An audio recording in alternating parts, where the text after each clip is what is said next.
Donc maintenant, je vais vous démontrer plusieurs propriétés de l'eau. La première propriété, c'est le fait qu'elle est très forte en antioxydants. Nous avons un appareil qui mesure le taux d'oxydation d'un liquide. Vous allez voir des chiffres qui apparaissent quand je vais tester l'eau, chaque eau. Et quand le chiffre est positif, ça signifie que ça oxyde. Quand c'est négatif, ça signifie que c'est antioxydant. L'oxydation, c'est par exemple quand vous coupez une pomme en deux et que vous la laissez à l'air, elle devient marron. Bien, ça veut dire que la pomme est en train de s'oxyder. Par exemple, la vitamine C, elle est à moins 50. Ça veut dire qu'elle est antioxydante. Si vous prenez du thé vert, c'est à moins 100. Ça veut dire que c'est antioxydant aussi. C'est pour ça qu'on prend du thé vert, parce que c'est bon pour la santé. L'huile de foie de morue, c'est à moins 200. C'est très fort en antioxydants. Seulement, malheureusement, on ne peut pas en boire des quantités astronomiques. Par contre, de l'eau, on peut. Donc, on va vérifier le taux d'oxydation de chacune de ces eaux. On va commencer par l'eau d'Évian.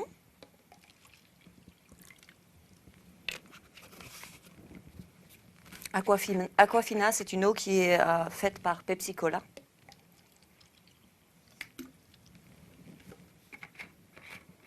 Perrier.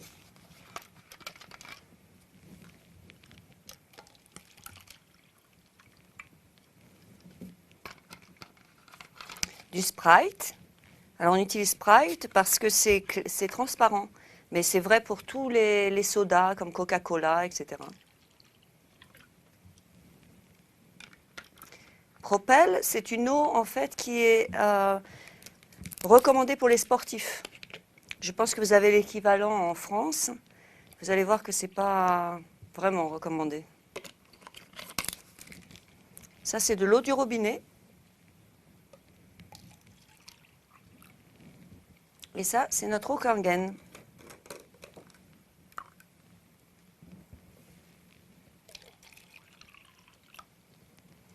Donc, on va utiliser mon testeur de ORP, qui veut dire oxydation-réduction potentielle.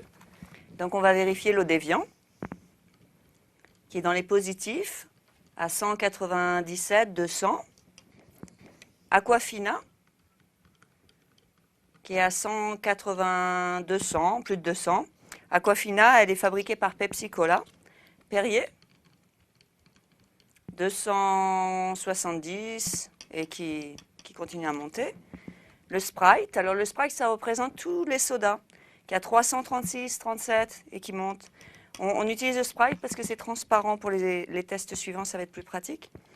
Le Propel, c'est une eau vitaminée qui est recommandée pour les sportifs, qui est à 272, donc qui oxyde le corps. L'eau du robinet, plus de 300. Et maintenant, la star du show, l'eau Kangen, qui est en négatif 530.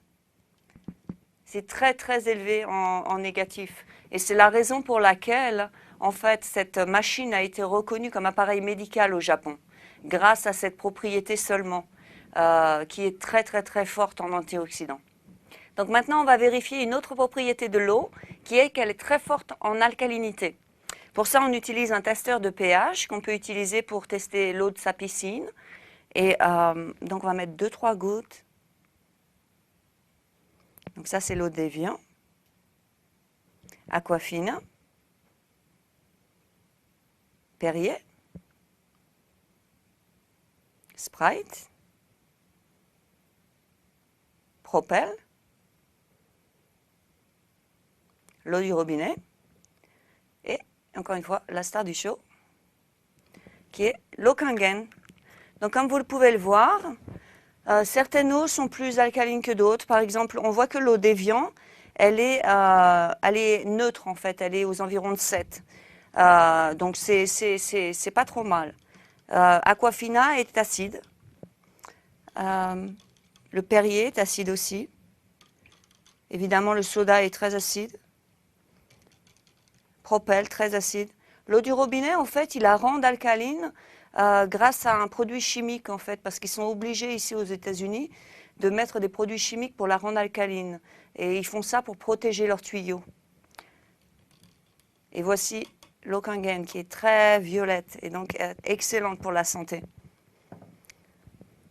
Donc ça, c'est une chose. Maintenant, ce qu'on va voir, c'est que quand on boit de l'eau Kangen, en même temps que l'on boit, par exemple, de l'eau d'Évian, eh bien, vous allez voir qu'il suffit d'un tout petit peu pour la re-rendre alcaline.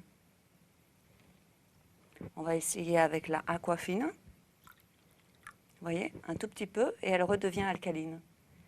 Le Perrier. Alors, le Perrier, ça essaye d'être alcalin, mais vous voyez, ça redevient acidique. Et en fait, il va me falloir 30 verres de Perrier, d'eau Kangen pour transformer cette eau en eau alcaline. Le Sprite, vous voyez, c'est la même chose. Une trentaine de verres pour pouvoir retourner à quelque chose d'alcalin. Le Sprite, c'est très très mauvais pour votre santé. Et malheureusement, le Perrier et toutes les eaux gazeuses, c'est la même chose.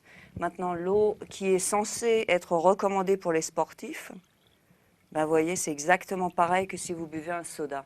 Donc moi, personnellement, je ne vous recommande vraiment pas cette eau. L'eau du robinet. Et voilà.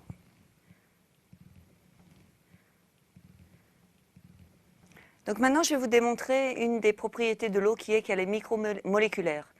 C'est-à-dire que la molécule d'eau est beaucoup plus petite que de l'eau de robinet ou de l'eau en bouteille.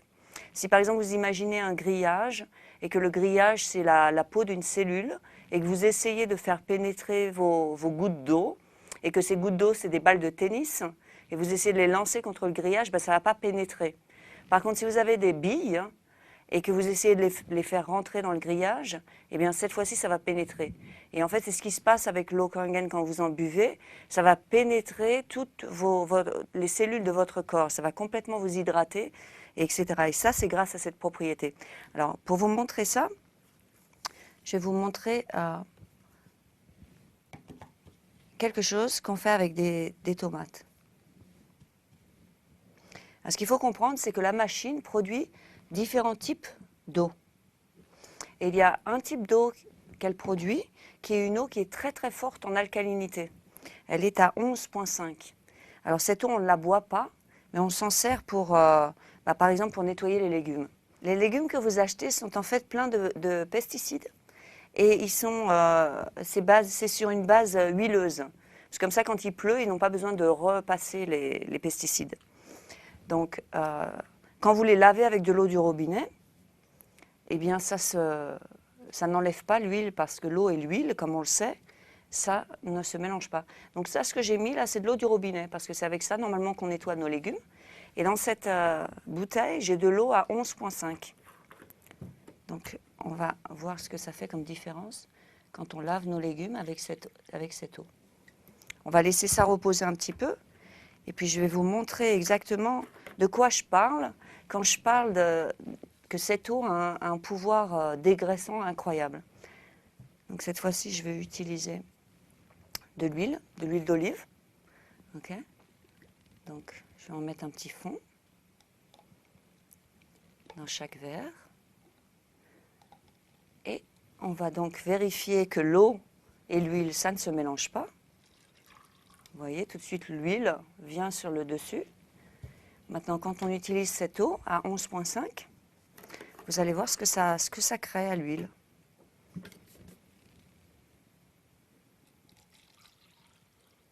C'est assez impressionnant. Donc cette eau, vous pouvez vous en servir pour nettoyer votre gazinière, pour nettoyer vos tapis. C'est un très très puissant dégraisseur. Alors maintenant, on va vérifier le résultat avec nos tomates.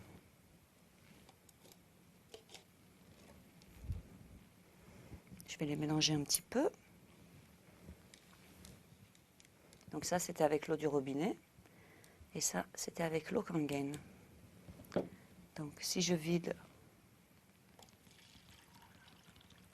l'eau du robinet, ben, comme vous voyez, on ne voit pas grand-chose. Ça reste très clair, très transparent. Maintenant, si je prends l'eau Kangen, ben, vous voyez, tout ça, tout ce jaune, c'est tous les pesticides qui sont sortis des tomates. Alors vous pouvez cuisiner avec ça, ça va ressortir les saveurs, etc. Si vous aviez l'occasion de goûter ces tomates, vous verriez une différence dans le goût. Évidemment, parce que vous ne mangez pas la même chose. Vous voyez? Ok, donc maintenant on va faire une autre démonstration. On va vérifier quel est le niveau de chlore de notre eau du robinet. Alors, pour ça, j'ai un testeur de chlore. Si l'eau devient jaune, c'est qu'il y a du chlore dedans.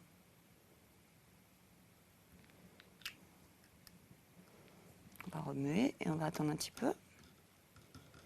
Oui, ben on dirait donc qu'il y a du chlore. Maintenant, quand on cuisine, on lave nos légumes dans l'eau du robinet, n'est-ce pas? Alors, bon, je vais éplucher ça sommairement. Ce que je vais faire, c'est que je vais rincer ma pomme dans l'eau du robinet.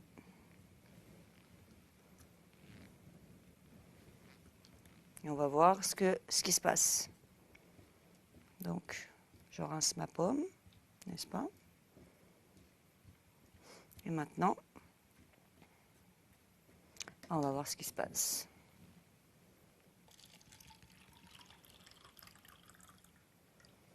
Eh bien, l'eau n'est plus jaune. Qu'est-ce qui s'est passé? Où est passé le chlore?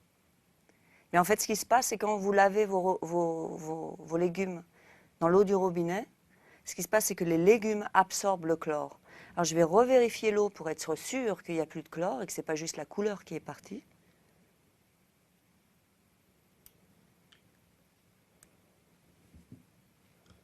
Donc, même si vous achetez des produits organiques et que vous les lavez dans l'eau du robinet, mais en fait, ce que vous faites, c'est que vous ne lavez pas les légumes, vous lavez votre eau du robinet. Vous voyez, il n'y a plus de chlore dans cette eau.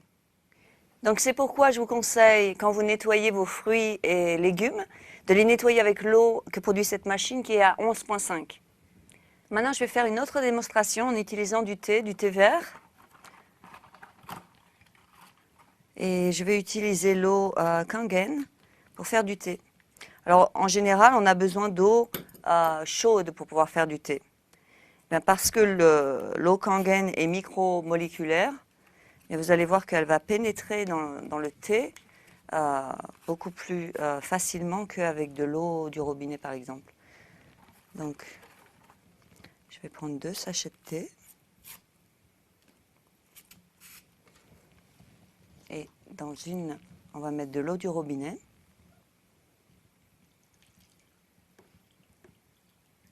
Ça ne fait pas vraiment de thé. Et dans l'autre, on va mettre de l'eau Kangen.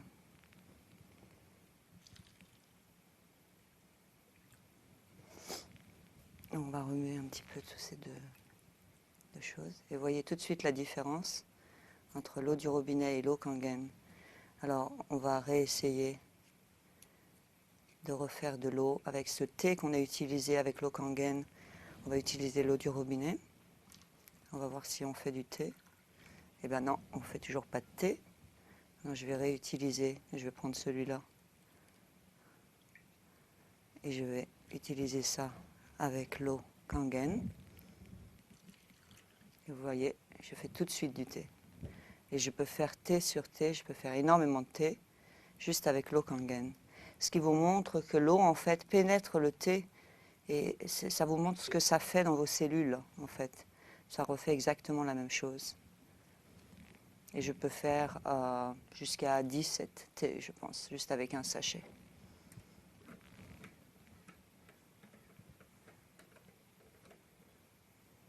Donc voilà, ça vous démontre combien l'eau est micromoléculaire.